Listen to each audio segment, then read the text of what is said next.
Dewi Maha Suci abadi, mohon doa berkah Maha Pengasih, siang malam selalu dilindungi,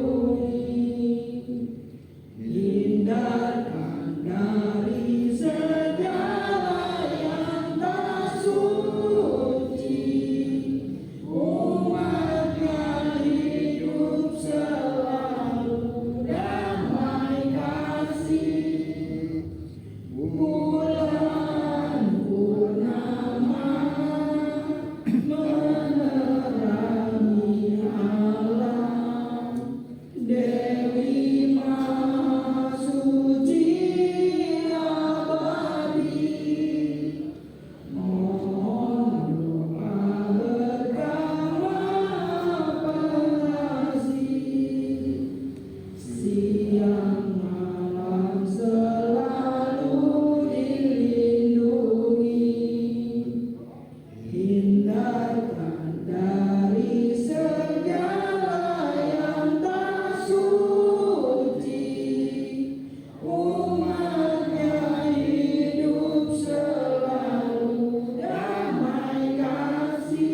cita lima kita tiba puji syukur atas namanya bercukongju dan Buddha selamatkan kita dari jalan neraka.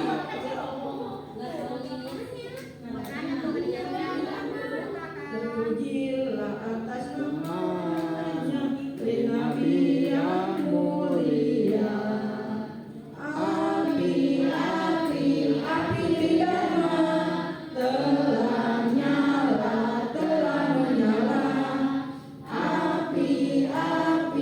Api pidana telah menyala.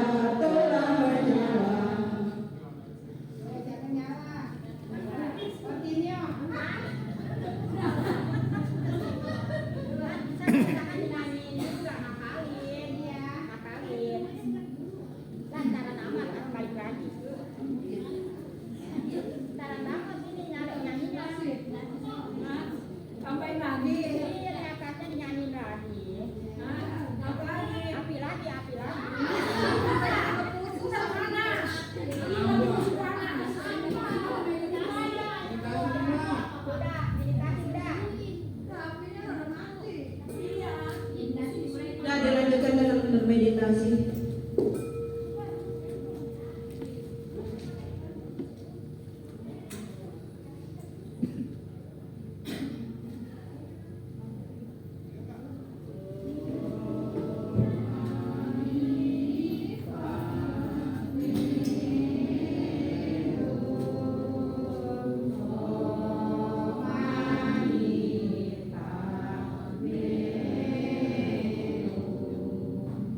Oh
Yang saya hormati saudara-saudari sedama, kenapa semua saya sebut saudara-saudari sedama? Karena semua saya anggap masih muda-muda, kecuali saya.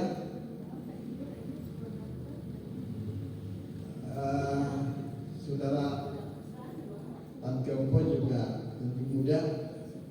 Oleh karena itu saya lebih enak rasanya saya memanggil saudara-saudari sedama, karena umur saya jauh daripada saudara-saudari sedama. Umur saya pasei. Saudara-saudari tahu pasei itu berapa?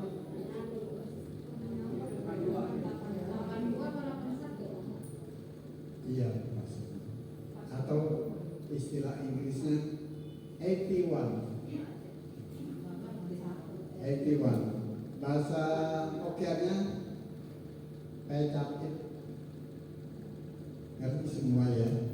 Saudara-saudari sedama, kita semua manusia, ya. Pasti lahir bukan dari lubang batu. Kita lahir dari mama kita. Dan ketika kita lahir,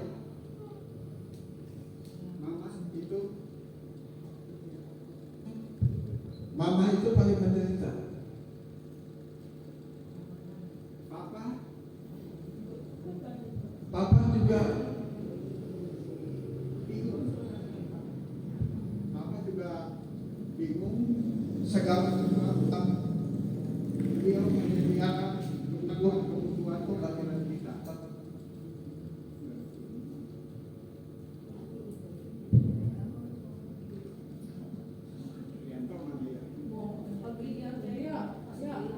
Baterainya kali habis kali.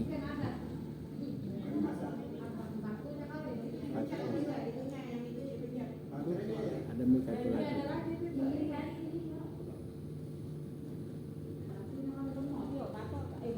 Batunya kan di belakang kan banyak yang baru. Tukar. Saya lanjutkan. Jadi saudara-saudari sedama, kita semua manusia bukan lahir dari lubang batu, kecuali Suboko. Nah, saudara-saudari, saya sebetulnya sudah pernah ceramah tentang sebuah cerita. Ya, ada seorang yang namanya Bianca, wanita masih muda, Bianca, tapi dia punya mama. Mamanya sudah single parent, istilahnya single parent. Tahu? Single parent itu sudah nggak punya papa. Mamanya sudah tua renta. Nah, Bianca sebetulnya anak satu-satunya perempuan dari seorang mama yang sudah tua renta. Tetapi Bianca ini selalu marah-marah, selalu tidak cocok apa perbuatan mamanya. Nah, pada suatu hari, ya, mungkin setiap hari, sang mama ini kan sudah tua. Kalau kepengen pipis itu nggak ketahan, jadi pipis sambil jalan aja di lantai, sehingga ruangan bau pesing. Begitu juga buang air besar, itu nggak ketahan. Jadi di mana aja di dalam rumah ya merocot aja. Nah, sehingga Bianca ini paling jengkel. Tuh, mama kan lagi-lagi jorok buang air di lantai. Mamanya bilang, maaf Bianca, mama baru makan yang asem-asem, jadi tidak tahan. Tuh, mama semua ruangan bau pesing. memang mama ini jorok, kata Bianca. Nah, ini suaminya si Glenn, namanya si Glenn ya. Glenn bilang, Bianca, maklum mama lagi sakit. Biarlah, itu kan mama kamu sendiri kan.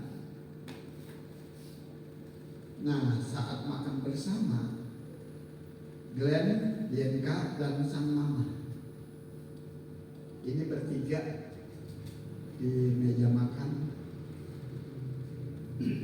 Mestinya si Bianca nyendokin makan apa yang dibutuhkan sang mama ke piringnya. Tapi ini dibiarkan aja, mamanya nyendok sendiri, sayur nyendok sendiri, ikan goreng ambil sendiri. Kan biasanya kalau orang tua itu tangannya gemeter ya. Seperti saya nih, tangan kiri juga suka gemeter. Kalau orang tua itu biasanya begitu, gemeter. Ketika sang mama itu ngambil ikan goreng, itu tangannya gemeter, nyemplung di mangkuk sayur, sehingga muncrat semua kena puncratan sayur. Nah, di situ Bianca mulai murka luar biasa. Sudah, aku makan di kamar saja, aku tidak suka makan bersama mama. Mamanya dimakan lagi.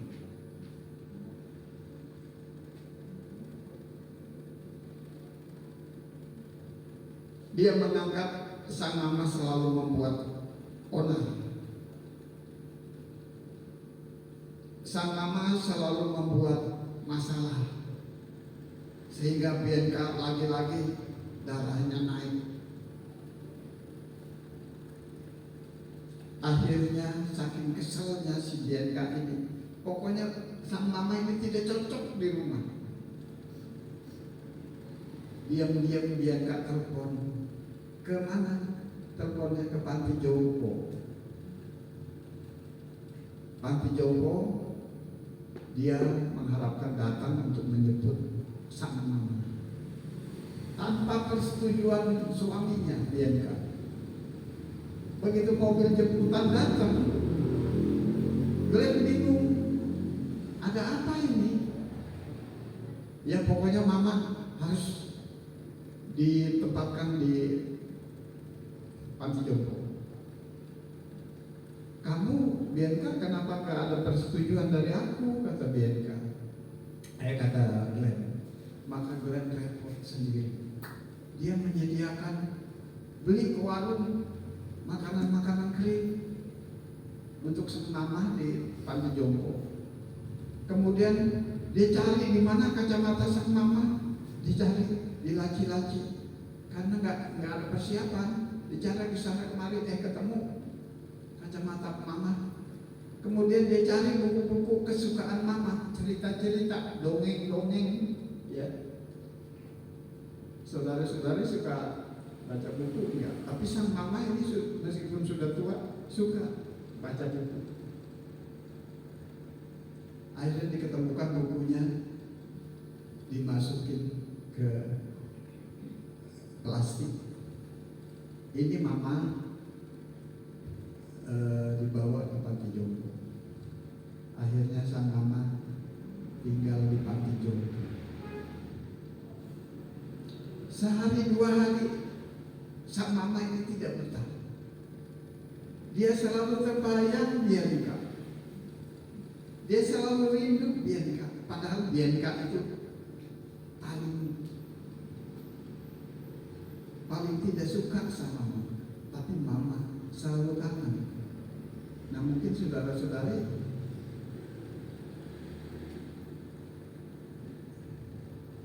apakah kangen dengan mamanya?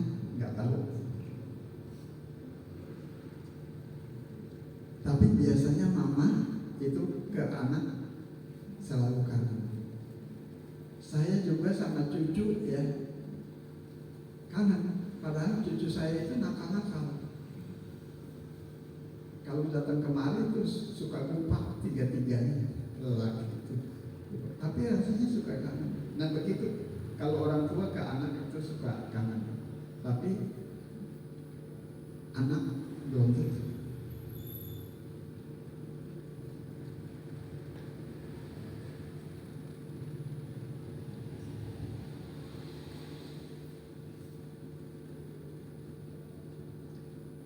Sang mama selalu kangen karena putri satu-satunya semata wayang.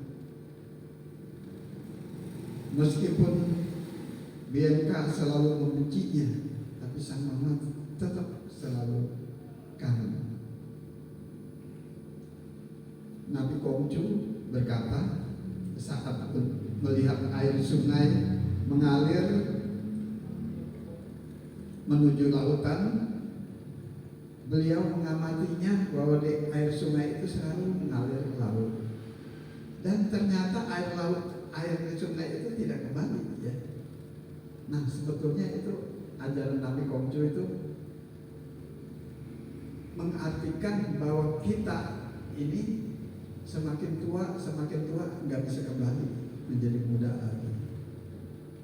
Seperti air yang diperhatikan oleh Nabi Kongcu mengalir terus. Tapi kita juga sama.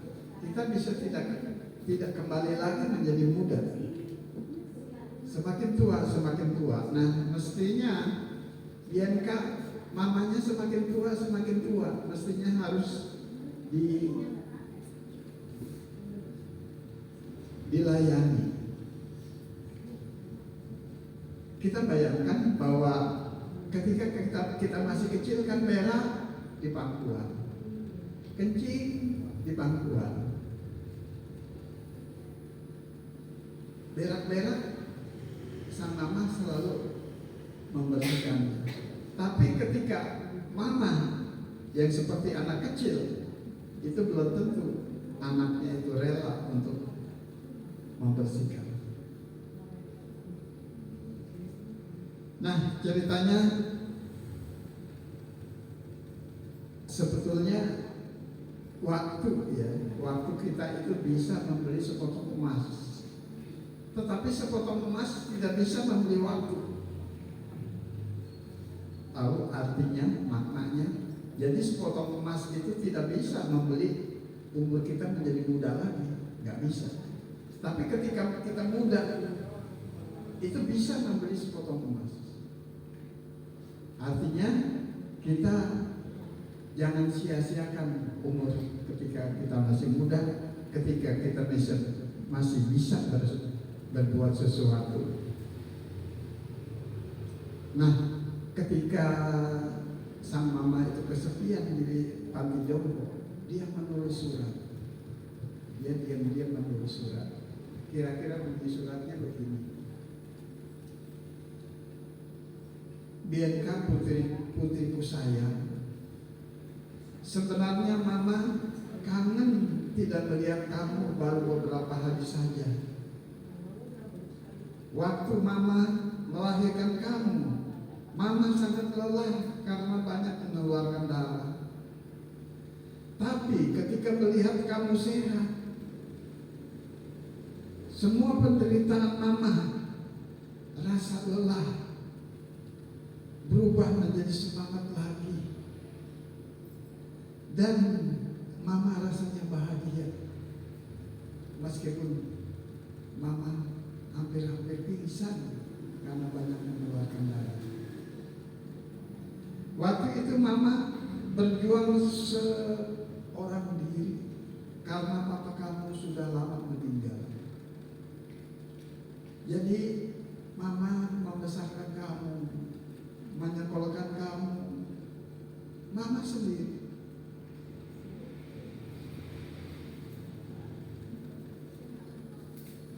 Mama tidak merasa lelah, asalkan kamu bahagia, asalkan kamu menjadi besar, asalkan kamu menjadi pintar.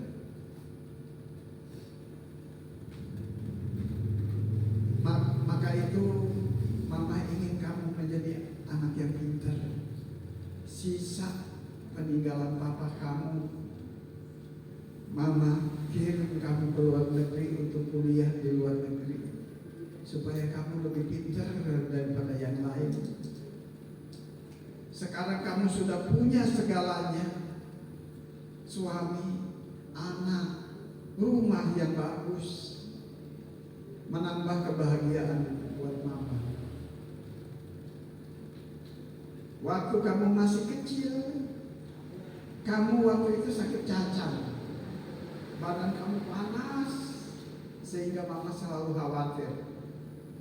Kamu tidak akan mama lepaskan, selalu mama gendong. Dan tiba-tiba mama merasa ada air panas yang mengalir di baju mama. Ternyata kamu ngompol, tapi mama rela diompolin sama kamu, karena kamu adalah anak mama satu-satunya.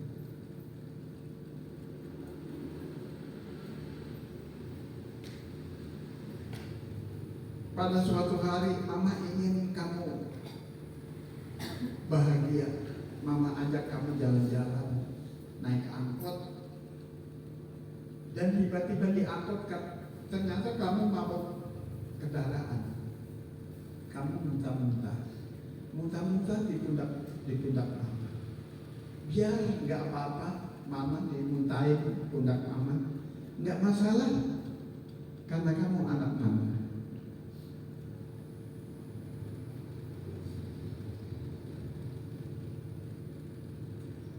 Setelah kamu baca surat mama di malam hari,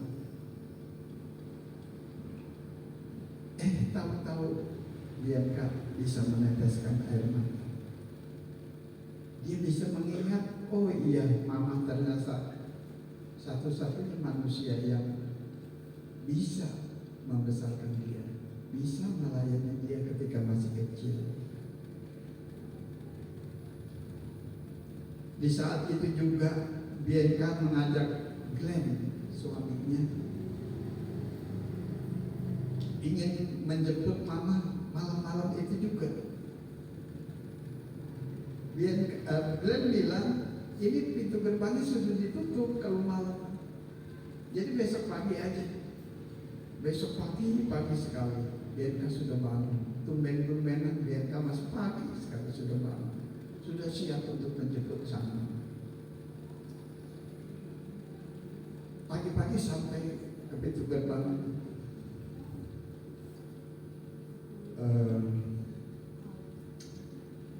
tempat sang mama ditaruh.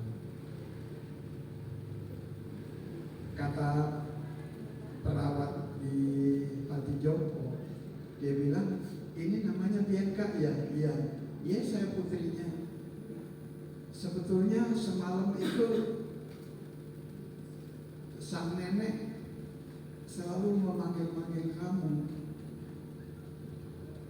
ingin beberapa detik saja pengen melihat kamu. Sebab sang nenek tahu kalau ketemu kamu lama-lama itu kamu pasti jengkel, kamu pasti tidak suka. Jadi sang mama cuma beberapa detik saja ingin ketemu kamu. Tetapi Bianca, kamu terlambat. Barusan saja sang mama tidak bisa menunggu kedatangan kamu, dan dia telah menutup mata untuk selama-lamanya. Begitu Bianca terus lari, di mana jenazah mama? Dia menjerit, berteriak, memanggil mama, memohon ampun, mengaku dia adalah anak yang durhaka. Tidak bisa didengar lagi oleh saya. Saudara-saudara sedang, itulah penyesalan yang tidak ada gunanya ketika sudah berlalu. Seperti air yang mengalir di sungai, sudah tidak bisa kembali lagi. Nah, saudara-saudara sedang, sebenarnya ya, kita hidup itu, kemarin saya ikut webinar, mungkin Kongkyombo ikut webinar dari Konghucu ya. Itu sebetulnya manusia itu digambarkan seperti pohon. Pohon, katakanlah manusia itu bisa menjadi pohon yang besar, yang buahnya banyak, ya. Karena apa? Karena ada akarnya. Akar itu harus dipelihara. Jangan sampai ada sampah di situ numpuk. Jangan sampai rumput-rumput liar mengganggu. Jangan sampai comberan masuk. Kalau tidak terpelihara akarnya, maka pohon itu akan layu. Buah yang sudah banyak itu masih muda udah rontok. Daun-daunnya yang begitu lebat menjadi rontok. Dan akhirnya pohon itu menjadi kering. Lama-lama tumbang. Nah, tumbangnya sebatang pohon itu sebetulnya tumbangnya kita anak manusia. Karena kita mengingkari orang tua kita sebagai akarnya. Saudara-saudari sedharma, kita sebetulnya harus ingat bahwa kita hidup karena ada orang tua. Kalau kita mengingkari orang tua, maka kita jadi orang-orangan seperti orang-orangan di sawah, ya. Nggak ada artinya. Nah, biasanya disitulah manusia baru sadar ketika mengalami kesusahan. Di saat manusia mengalami kesusahan, di saat-saat tak seorang sahabat pun mau mendekati kita, di saat-saat tidak ada satu pintu pun ketika kita datang ke rumah teman itu terus ditutup, dikunci, tidak suka kedatangan kita karena kita paling miskin. Di saat-saat kawan yang akrab juga tidak suka mendengar cerita-cerita kita. Padahal kita rasanya sudah selalu banyak berdana seperti kita kebaktian, selalu banyak berdana. Padahal kita rasanya sering ke keramat yang manjur, minta supaya rezeki lancar. Padahal kita sudah capek membanting tulang untuk dapat menghasilkan sesuatu. Kenapa masih susah terus, saudara-saudari sedang? Meskipun kita sudah berusaha, meskipun kita sudah datang ke rumah teman yang akrab, kok nggak mau menerima kita. Nah, kenapa? Karena ada satu hal yang kita lupa. Apakah kita ketika orang tua kita ada, kita berbakti kepada dia? Apakah kalau papa mama kita sudah meninggal, apakah kita menyembayanginya?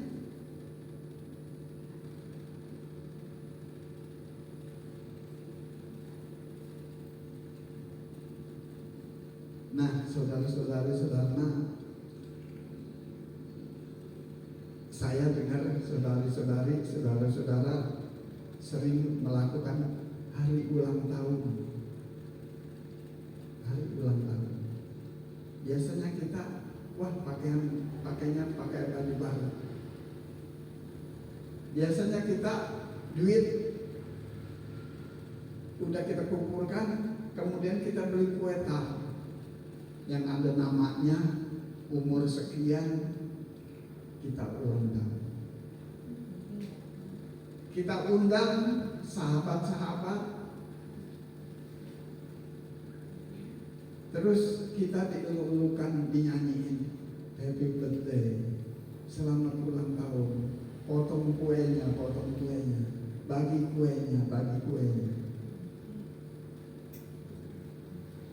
Apakah kita ingat bahwa pada saat kita ulang tahun sebetulnya ada orang-orang yang sangat menderita? Kalau pada saat kita dilahirkan ada orang yang sangat menderita, mama kita. Mama kita sampai pingsan-pingsan melahirkan kita. Kok kita lupakan? Kok kita rasanya mau hura-hura untuk kebahagiaan kita sendiri?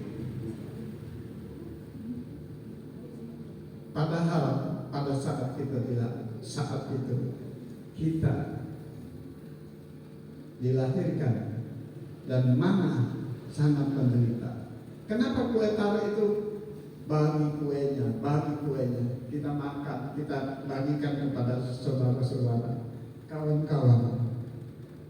Kenapa kita tidak sembahyang di altar papa mama kita?